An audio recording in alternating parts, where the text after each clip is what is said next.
Welcome to the show, everybody. I'm your host, Jeanne Collins, and today we're going to do something just a little bit different. Today, I'm going to re-air an episode from September 2025, back when we were the House of Germar podcast, before we became Building the Best You. And I've chosen this podcast to relaunch again because I think the subject matter is a really important one. This episode is Stephanie Hazard, and she is a recovery coach. And I think a lot of people in life are struggling right now, whether it be with addiction, alcohol, food. People are struggling. And the concept of being sober curious is very popular right now. So I loved having Stephanie on the show. I learned so much about how she helps people as a recovery coach. So I thought it was really important to share her message and her lessons and about her again with you. So enjoy Stephanie Hazard, a recovery coach, back from September 2025.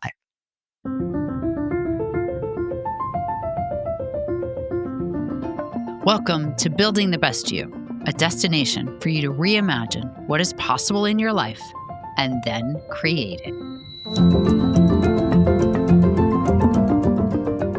Welcome to the House of Germar podcast, where wellness starts within. I'm your host, Jeanne Collins, and today's guest, we are going to talk about recovery.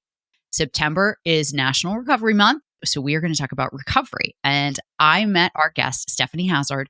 She lives in my town. We met for coffee, and I personally will say I didn't even really understand what a recovery coach was and what she did. And I was so fascinated when I got to meet her about what she does, how she helps people. Her own personal story is so inspiring. And she has a mission to really help people not only find recovery, maintain recovery, but also holistic wellness. And I love that. So Stephanie, welcome to the show. Thank you. Oh, it's so good to have you. Yes, I love that we're neighbors and we get to do this. This is fantastic. Here, this is right in our own hometown of New Canaan. It's great. It's great. But yet we also have the privilege of touching people all over the world, which is a really special gift. And hopefully I got that right. September is National Recovery Month. Did I say that correctly? Yes, that's exactly right. Yes. All right. So let's start off with a little bit about your story and your journey, about how you got to where you are, because we also have connections as single moms. There's a lot that we have in common. So if you wouldn't mind sharing with people what your journey was to get to become the professional that you are in the recovery space. So, okay, yes. It's been a long journey, but it's been the most worthwhile and the most wonderful experience that I can say. Next to actually having my son, the actual birth of my child, my experience, my recovery journey truly has been the biggest gift. So I got sober, although I didn't even call it sobriety. I was only willing to take a break from drinking alcohol 25 years ago. Congratulations. And Congratulations. Let's just stop you. for 1 second. Congratulations. Thanks. That is huge. Thank you. And it ties into being a single mom because I got sober when Jack, my son, was 8 and he's now 34. So actually, when I think about my sobriety in those terms, it sounds like a lot of time. Yeah. So I would also say that because I was a single mom, I think that sort of raised my awareness. I had another person who was depending upon me. And I think we talk about, you may have heard the term like you have to hit bottom, or did the person have a high bottom or a low bottom? I think that raised the bottom for me because there were certain things that I had to do as a single mom that I was noticing I was having a hard time doing. And that really got my attention. Like specifically, I could wake up in the morning with a brutal hangover, still get Jack on the bus, but then like literally crawl my way back into bed and call into work sick. Ooh. That was a sign that my life was becoming unmanageable, right? And then there were many other signs, as I say. I started moving the goalposts on what was acceptable and what was unacceptable. Right. So I got to a place where I actually felt sort of frightened. I was frightened about what I was doing. I was frightened that I had cravings for alcohol. I mean, I'm writing a book about recovery and recovery coaching, and I talk about the undertow of this disease. So I didn't know if I was an alcoholic or not, but I can tell you I was scared that I was becoming one. And alcoholism runs on both sides of my family. My grandmother died of alcoholism, and my grandfather on my dad's side had severe physical symptoms from alcohol consumption, as did my own father. In any event, just because it's in the genes, does that mean I'm going to become an alcoholic? No, but am I maybe predisposed? Yes. So I had the willingness to take a break. And so the journey began with that. And I had a wonderful therapist who also said to me, hey, listen, I'm happy to meet with you, but the ante is no drinking or drugging. And I was like very offended by that. Yeah. I was, what? Me? I live in a cute little house in Greenwich, Connecticut. I go to book club. I played tennis. Like I'm, volunteer. I'm a good girl. I don't drink or drug. And truth be told, there was a lot of drinking that I was doing alone as well, not in public. Right. So in any event, she encouraged me to check out some 12-step meetings. I had heard of Alcoholics Anonymous. I had heard of Al-Anon. And when I have to say that when I started going to 12-step meetings and I began to sort of meet myself through other people, and I began to hear my story, like from out of the words, out of the mouths of complete strangers. I mean, I'm identifying with people and what they're talking. Long story short, I decided to stay. And, I did what I was asked to do. I'm a little bit of a people pleaser, certainly in recovery from people pleasing. Yeah. But it served me in a good way because I wanted to, do the next right thing, get a sponsor, do it, follow her guidance. And I wanted gold stars. I think my self-esteem was so low at the time that I came in. But anyway, that was how the break turned into a longer break and a longer break. And like I said, now it's been 25 years. That is amazing.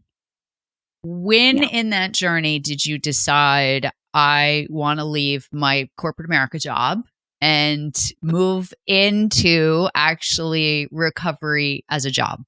So thank you for the question. I started volunteering for Silver Hill Hospital, and I served on the board of another nonprofit that's based in Connecticut that helps people with substance use disorders. It's called Liberation Programs. So I started working or volunteering, helping other people outside of my advertising and marketing biz dev jobs. And I don't know exactly when it was, but that the idea of, booking a new client and receiving a commission and doing it just began to ring very hollow. At the end of the day, working on behalf of a company selling something to somebody else just lost its appeal. Yep.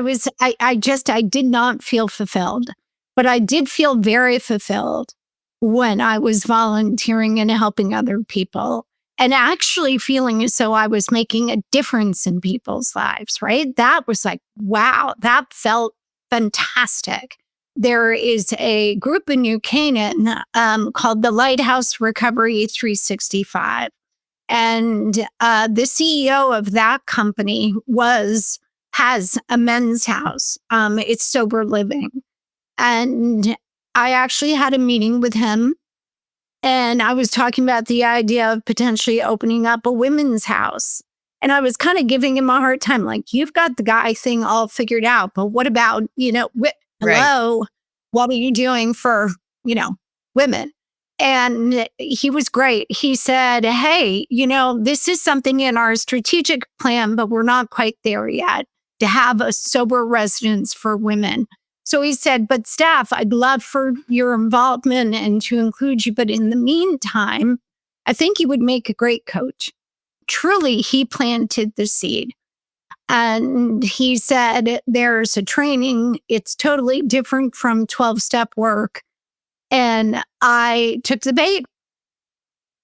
And I was a little skeptical because I had never heard of the term coaching. Yeah.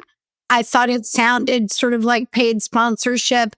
And what I just want to say, Jeanne, is back then, 7 years ago, almost 8 years ago, I had never heard of the term recovery coach.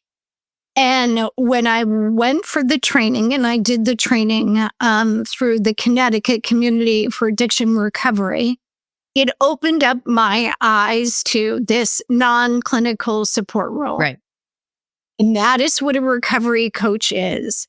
A recovery coach is someone who has lived experience, plus professional training to support an individual who is either curious or struggling with substances, curious about their relationship, maybe wanting to make a change in their relationship.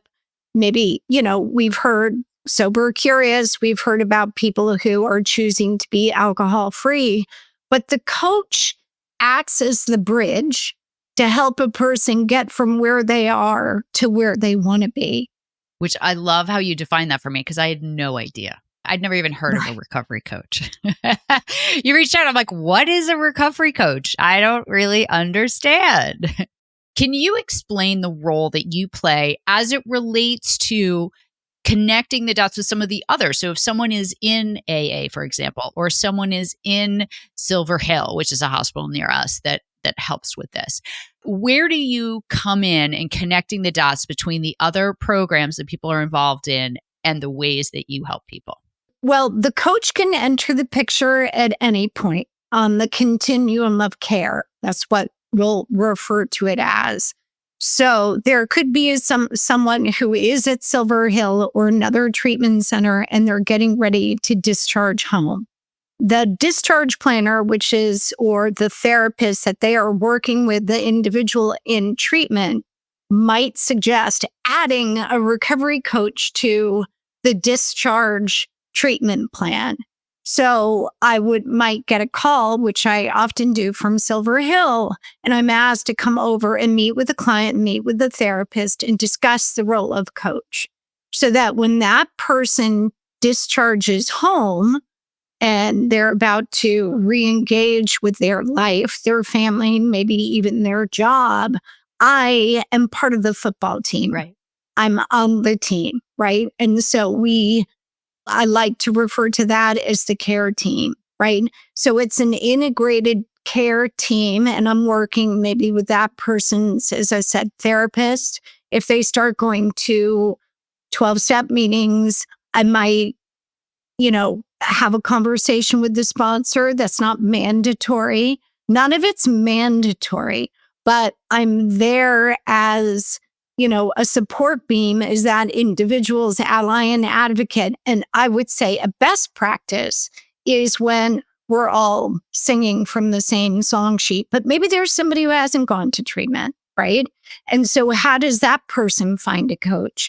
Their physician might recommend a coach. Their therapist might recommend a coach. The coaches typically, we're meeting with individuals at least twice a week and having daily check-ins. Yeah, that's a lot. So we are in this person's life, like we are shoulder to shoulder with them. So a lot of folks, if you were to say, walk into a recovery community center, say you're up in Bridgeport or Hartford, and you don't have a lot of resources, recovery coaches are actually there on the premises of a recovery community organization. So you can find a coach there, but coaches are in prisons, they're in emergency rooms. You can find them, but They typically, like I said, they can come into the equation at any point in time. Right. How long do you typically work with your clients? So I'm certified for substance use disorder and also eating disorder. So the length of engagement for substance use disorder, and what does that even mean? Somebody who is struggling with a substance. So it could be alcohol, it could be a recreational drug, it could be a prescription medication, but it's at least 3 to 6 months. Yeah, I would think so. And then as a certified eating disorder coach, that engagement is typically longer. That's at least 6 months to a year. We could do a separate podcast on the difference or the similarities between coaching somebody who suffers with an eating disorder and somebody with substance use disorder. My job, and this is what I will say until the end of time, my job as a coach is to put myself out of a job. I love that. Yeah.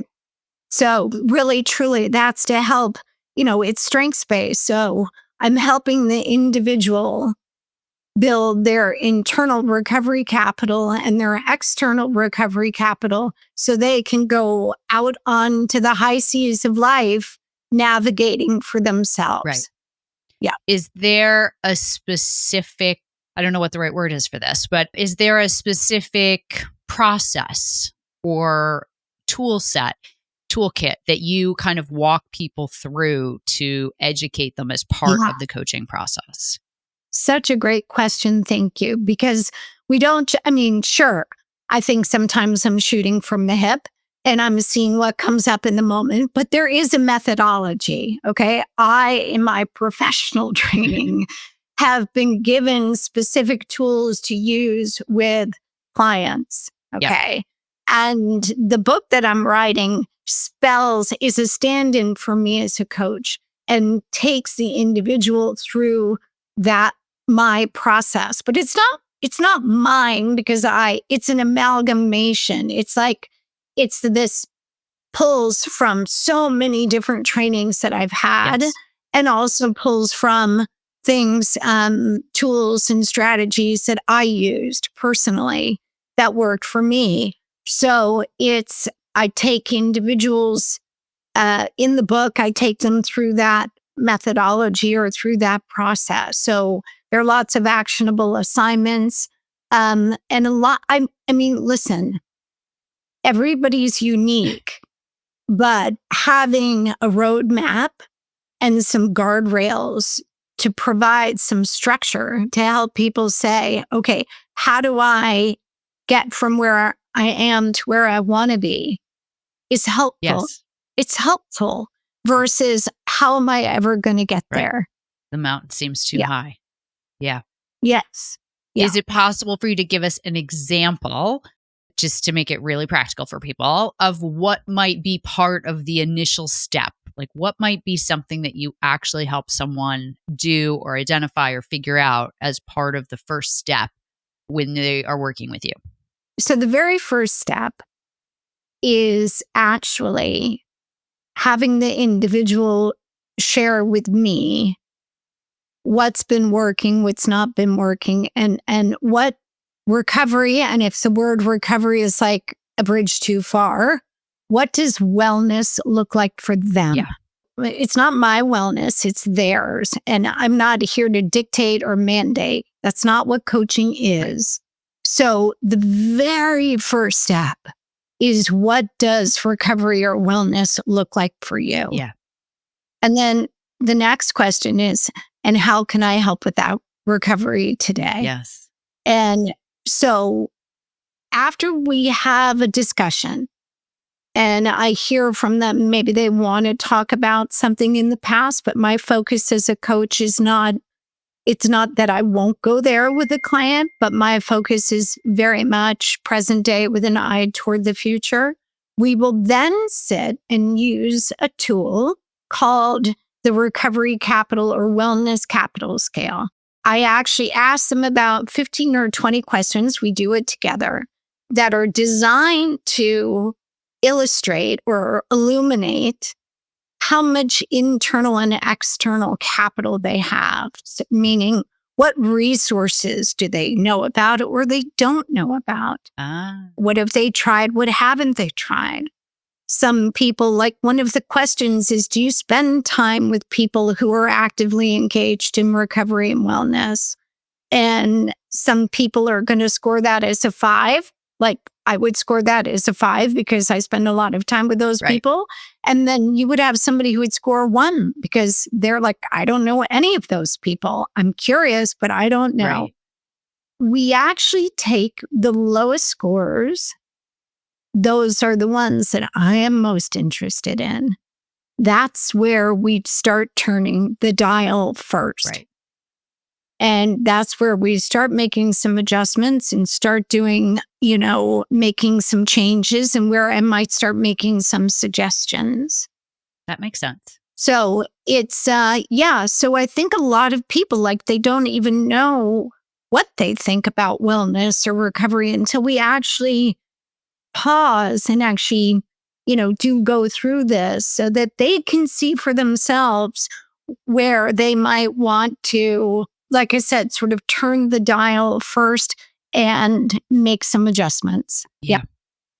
And I would think that your clients can really appreciate the journey that you personally have been on. Yeah, I think so. You right? That makes the best coach. That's the best coach, is someone who has been in their shoes. Not exactly the same. It's never the same because, as you said, everyone's unique. However, wherever they are in their journey, you've been there. Unless they've been sober for 30 years, you haven't gotten there yet. But otherwise, you've been in their place. Yeah, I mean, or I've had somebody else or I have a very similar experience, right? Here's what I love about coaching. And, I will share my experience when it's appropriate. I don't share my story just to, oh my God, well, let me tell you about, that's really not benefiting the individual. And so I quote self-disclose when I think it's going to help the individual, right? And when it pertains to something that they might be struggling with, I have a lot of female clients who may not have full-blown eating disorders, but there's some disordered eating. A lot, I'm seeing a huge spike in women who are using GLP-1s to help lose weight. And so I might share about the struggle I had with an eating disorder, right? I have other clients who have had sexual trauma, and talk about that. And that might come up. And as a trauma-informed coach and from somebody with lived experience, that might come up, but it's not always appropriate. I mean, I had one male client who was a cardiologist, and my talking about sexual abuse and surviving that trauma, this doesn't relate. It doesn't. No, it's what would be appropriate, but he was a single dad. Right. And my lived experience in being sober as a single mom was so helpful. Yes. You find the ways that you can connect. I do. Yeah. What sort of trends are you seeing in terms of people wanting to be sober curious, alcohol free? What trends are you seeing in terms of people coming to you with that curiosity? So the trend is more and more people are coming, right? I mean, it used to be on a menu in a restaurant, you would see non-alcoholic beverages. It was called non-alcoholic beverages. Then it became mocktails, alcohol free. And then I was recently in California and they described drinks that don't have alcohol, spirit free. I was like, oh my God.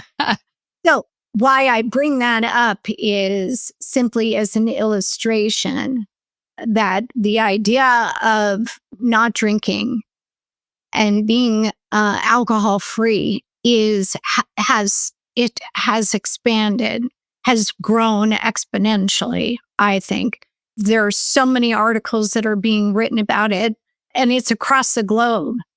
So, and I would also say that WHO coming out last year or the year before with the report that the World Health Organization, that there is no safe amount of alcohol to drink, right? And all of the health information that is coming more far forward. In fact, the country of Ireland, starting in 2026, is going to put cancer warning labels on all alcoholic beverages because alcohol is a carcinogen. Wow. I don't think the US is ready for that yet. But the point being that more and more people have come to me, they wouldn't identify as an alcoholic or an addict or someone who has severe substance use disorder. Yes, they're sober curious, and the work that we do together is really the work that where I spend the bulk of my time, which is not just symptom management, but it's on growing wellness. Right. And that is what really supports an individual in sustainable results. Right. Building a broader and stronger foundation of wellness. That is where we begin to really see that person thrive. Sure. And I could see how that also, you're building a way of life. And with that way of life comes the confidence and the tools that someone needs as they navigate in the world that is not necessarily alcohol free. Because I would imagine that is one of the largest challenges for people who are sober curious or want to be alcohol free is, how do you live in a world that is not necessarily like that? That's right. Beautiful. You just said it. Right. Because that's a challenge. Yeah.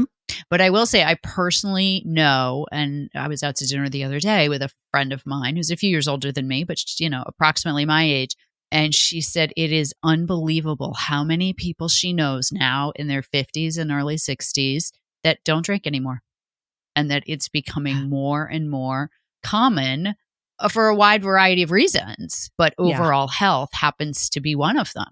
Yes. And I think it's health and wellness and longevity. We're talking about wellness and talking about, and this is in the book as well, and how I was trained, but to look at the 8 dimensions of wellness. And that's physical health, emotional health, spiritual health, and it goes on. And I think people really actually taking a holistic view of their lives and their health and their wellness. I would say also that the beverage companies are doing a great job of, like Athletic Brewery. I mean, they're just one they're based here in Connecticut, and they're making a great job or doing a great job of making, alcohol-free beverages and a lifestyle look fun. Right.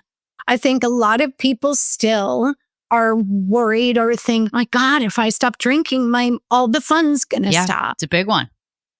I totally hear. And especially during the summer months. I mean, this is like to everybody, oh my God, it's like summer. Everybody wants to have a drink, frozen rosé, whatever. But they're great non-alcoholic rosés. They're great non-alcoholic beers. They're great mocktails. Everybody's having a lot of fun experimenting. So it's no longer, I'm sorry, O'Doul's, but it's no longer, gee, if I want to have a non-alcohol, I have to drink an O'Doul's, which just plays to terrible. Right, exactly. Yeah. So let me ask you a question about mindset. And I don't know the answer to this. So I'm curious, right? Because I focus a lot on mindset in what I do. Do you help people with their mindset as part of this recovery? And I ask this because I think I'm like very many people, right? I love wine. I drink a lot less wine now than I did before, for sure. But it's like, oh, I had a great day. Let's celebrate and have a glass of wine. Oh, I had a shit day. Let's have a glass of wine. And so it's like the wine fit. It's this mindset, and it's like you can justify it no matter what. And so I am sure I am speaking, and there are many people that can relate, which is why I'm bringing up the question. Yeah. Do you help people with how to reframe that thought because in that way of thinking, the wine is like the answer no matter what. There's nothing wrong with the thinking, right? I've had a hard day. I want to relax. I want to take the edge off. Or I've had a fantastic, something really exciting happened and I want to celebrate. There's nothing that's so natural and human. So the question really is, what do you celebrate with? Right. Alcohol is, or at least for me, I realized was a way to self-soothe versus a coping skill or something that I would use for self-care. Right. Okay. So there's a little distinction there. You know, eating a pint of ice cream is self-soothing. Yeah. Eating a portion of ice cream is self-care. If I feel like having that as a treat. Ooh, I like that. Right. So I'm making the distinction. So what I would work on, say with you as a client, is to ask you, what other things or activities do you do or could you try that help relax your nervous system or bring you peace or take the edge off, and come up with 4 or 5. Right. And then to celebrate what things ring your chimes, what things make you feel like you're celebrating, right? And ask you not to take away that we never want to take something away without replacing it. So the mindset is okay. It's just, what is the thing or the activity? And that's where the coaching would come in. That's where we would start trying some other things on for size. Yeah. It's very interesting because I also think so much of what we do out of natural behavior. And so I'll use alcohol again as an example, right? I grew up with, a household that drank wine while they cooked. And so it was, that's part of that process. That's part of that activity. That's part of that enjoyment of cooking, was the drinking the wine while you cook. That is a habit, I'll say, for myself that I've managed to break. And a lot of that is repeatedly doing something different than that. And, so I'll make, cocktails with juice or whatever. Sometimes I'll put it in a Cosmo glass or whatever, or a glass of wine. But I found if I can get myself personally out past that habit stage of it, then the desire or the craving or the interest in that substance does go down. Just like if I'm used to having chocolate as dessert after dinner every single day, like I crave chocolate, and it takes a while to break that. You are highlighting something so essential, right? So some of this is habitual, right? And then practicing new behaviors or developing. I had a client, for instance, and that was so part of her routine to pour the first glass of wine while she was cooking and the classical music went on and, the whole thing. It was like a setting. So what we worked on together, because that was a period of time where she just felt, quote, like the alcohol was calling to her. She had her partner take over dinner prep and she went and practiced playing the piano. Ah, I like that. So we didn't, she didn't just sit alone in a room and, have a difficult time not being able to prep dinner. But that was the change that we made. And instead practicing the piano, which was something that she loved, and the time went by like that. So working with a coach, and I think sometimes it's so hard when we're on our own, because just having that ally, that advocate, that buddy, that's going to help you, they're your partner with that, your accountability partner. If you tell your coach or work on with your coach, okay, so tonight, instead of doing X, I'm going to do Y. And then you're texting with the coach after you did Y. That keeps you accountable. Yeah, I can totally see that. And also I think sometimes it's hard to be brutally honest with the people that are in our lives. And I find sometimes for myself, I tell my coach things that I don't necessarily like run right off and tell my partner immediately. It's like the first, like really getting it out there about my fear or a struggle. A lot of times it actually starts with someone else, that it just feels safer, and a coach can play that role. I know for me it does. And then I found for me, it's interesting. After I've then done it, it's like it takes the stigma off of saying it. So I then can go to the people who are closer to me and be like, I am so fearful. I have this imposter syndrome. I have whatever, like all these things that are going on, because I've already expressed it and verbalized it to someone else. It's a weird thing. It's a weird dynamic, but I think a coach can play that really important role in someone's life and in their journey, because you can sometimes share first. And that person, normally you've hired them as a coach because they can relate to where you are in life. Yeah. Yeah. Yeah. And there's no judgment, right? Like, no, but it's a privilege, Jeanne, it's a privilege to be a coach. Yeah. It's a privilege to be in a person's life and to be that confidant, to be that ally. They may not have the language yet, or they may be worried how something's going to go over, or how somebody might receive something. Maybe they have a therapist. Maybe they don't have a therapist. Maybe they don't really have somebody yet that they feel, a family member or whatever, that they can run things by. Yeah. So as I said, I feel as though it's a great privilege. And we get to practice things together. We get to talk about, issues or challenges together. And I think that whenever we share something that we struggle with, we say it in the rooms of AA, that a problem shared is a problem halved. Yep. So you're cutting it in half, right? Yes. It's just getting it out and into the light. Yeah, which is really powerful. So I have a couple more questions, and then I know we have to go because I'm taking so much of your time. So one thing I'm curious about is the age range of people who come to you. Oh my. Yeah. Well, it's from 17 years old to 72. Okay. That's what I thought. And that's my current range right now. My 17-year-old is entering college and is in eating disorder recovery. Yep. Okay. And my 72-year-old just completed treatment, and she's just transitioned inpatient treatment for alcohol use disorder, and she's just coming home. Okay. Yeah.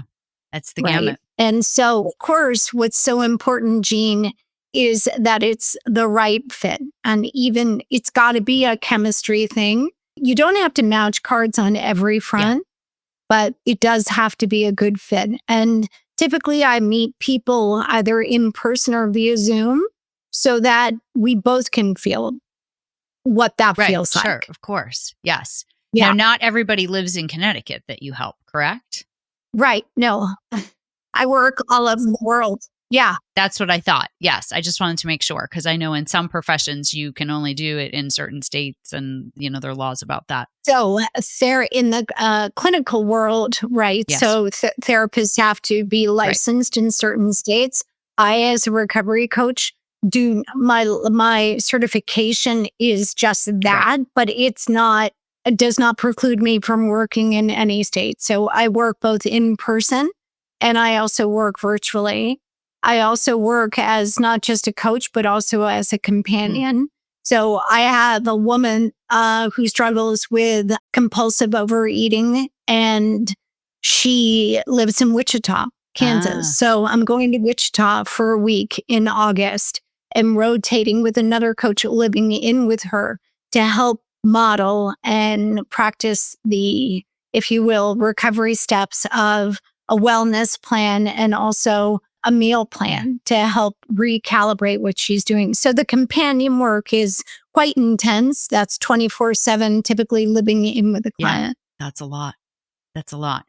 What do you do for yourself so that you are not absorbing any negativity or stress from your clients? Because, they're all struggling, right? They wouldn't need a recovery wellness coach if they weren't in a place of some form of struggle, growth, development. So what do you do for yourself to keep you in your wellness zone? Yes, you're right. As my trauma supervisor, Lou Labent, says, we are the scaffolding for our clients' nervous systems. Yeah, it's a lot. And so with that means comes certainly not just an important responsibility, but I'm also the shock absorber for some of their struggle and what they're going through. So I do a couple of things, several things, actually. So I have a supervisor, right? So if I am feeling activated or dysregulated, or if I am feeling depleted as a result of work I may be doing with a client, right? I'm just a person in recovery. I'm not bulletproof. Then I'm going to bring it to my supervisor. But I also have a therapist, and I also go to recovery support meetings. But the fun stuff, well, that's not that it's not fun, but the other stuff, right, is walking my dogs. I swim. I love to play tennis. I pray. I meditate. Walking is a big outlet for me. Yeah, me too. And also writing. Mm-hmm.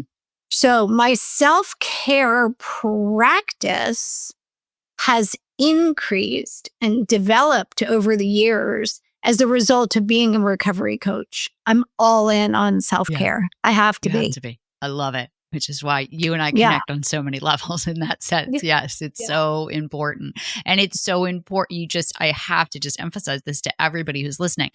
It is so important, no matter what you're doing in life or what your job is or what your role is, that you have to take the time to fill your cup and take care of you. And everything you're doing is to help people with their overall wellness. And part of that is helping them recognize the ways in which they need to fill themselves and care for themselves, and also have a confidence that that's okay and that that's not being selfish, that it's a requirement to being your best self and to living your best life is to have a practice of the ways that you take care of you. So thank you for sharing that. And I'm sure you've heard the analogy within it's a little scary, but your mom, the plane is going down, your two children are sitting next to you, your impulse is to put the oxygen masks. No. Yeah. The first place you put the oxygen mask is on yourself so that you're going to stay alive to them, be able to help them. Right.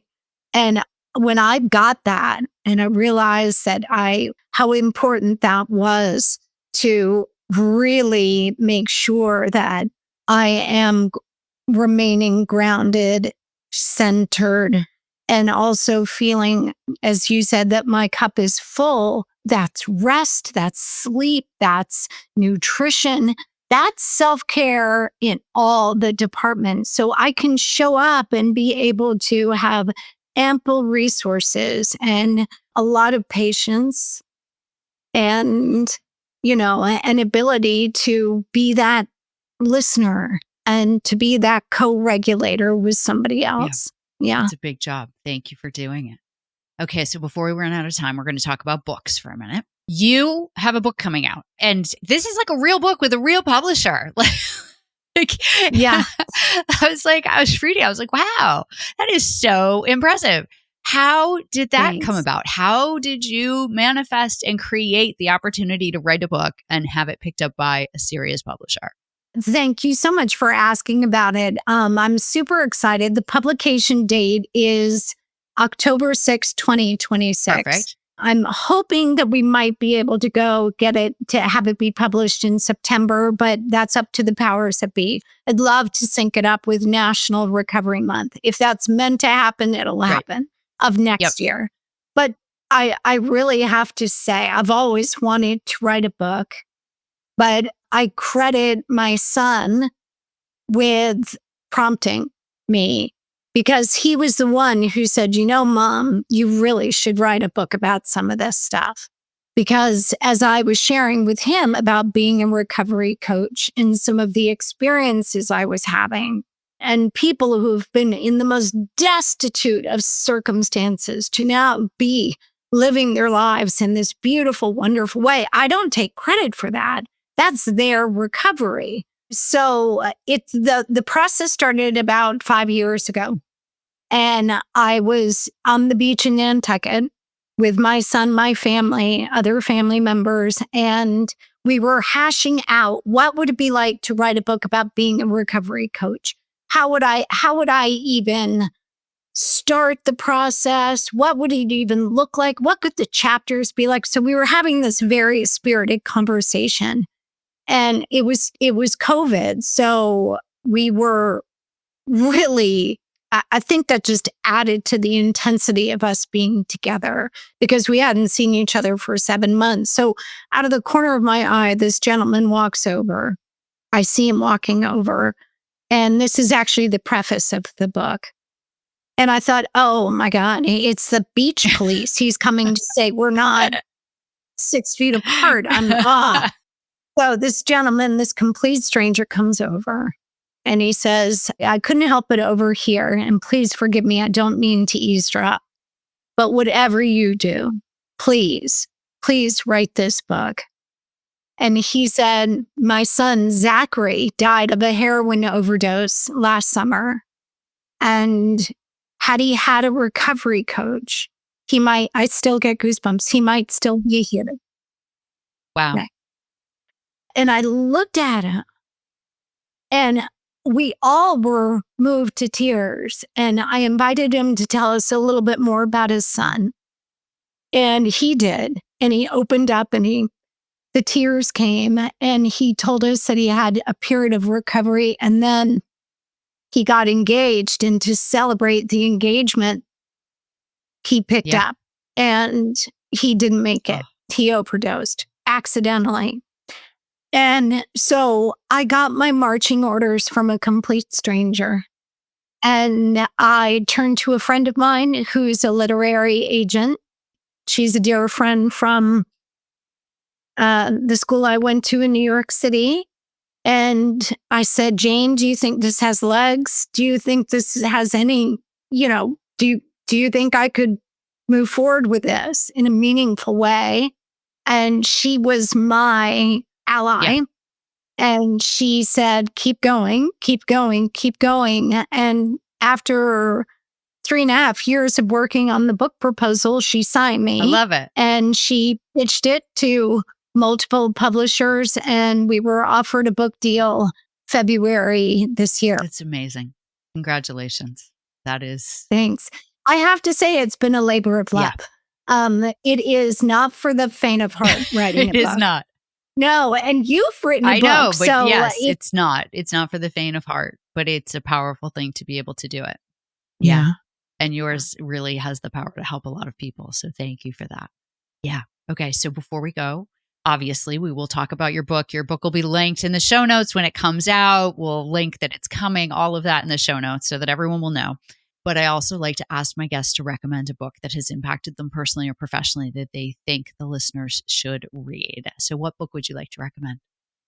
Well, this is a book that was recommended to me when I was struggling with something. And when I say struggling, it was something, it was a relationship. And I was in a lot of emotional pain about sort of the state of the relationship. And the book that was recommended to me was, and I have it here, The 4 Agreements. And I want to say it's an easy read. It's not heavy. But it was so enlightening. And so the author is Don Miguel Ruiz. Yeah. And I loved this book, and especially the second agreement, which is don't take anything personally. So powerful, right? And, you talk about internal wellness. It used to be for me that I would be happy. I think that my happiness was sort of dependent upon the exterior. It used to be. Yeah. Used to sort of be dependent upon external relationships or external. And this shifted that barge so that I would like to say that it's helped me become a safe harbor for myself and the arbiter of my own peace. Yeah. That my inner wellness doesn't depend on others. But this book, The 4 Agreements, I could read it once a year. And I oftentimes will just pick it up and just quick jump into any old chapter. And it's just beautiful wisdom. I agree. It is. And every time I read it, I take away something different because depending on where you are, there are lessons and things you can take away from it anytime you read it. So I love that suggestion. Thank you so much. Stephanie, you are doing such incredibly powerful work. And I thank you. I learned a lot, and I'm sure our listeners learned a lot. And we will put how everyone can reach out to you if people are interested in working with you. We'll put all that in the show notes. So I thank you for taking the time. I thank you for the work that you do. It's truly from the heart, and it's really impactful, and it so aligns with my mission of just wanting to empower people to live better lives, because it is possible. You're living proof, and you're there to help. So thank you so much for being a guest. I love it. I really appreciate the time and so appreciate the conversation. Jeanne, you're such a light, and I really just thank you. You are very welcome. I hope you have a beautiful day. Thank you for joining us for this week's episode of Building the Best You. If you are ready to take a deeper dive into transforming your life, check out my Empowerment Fundamentals course on my website, houseofjermar.com. Thank you, and I will see you next week with another inspiring guest.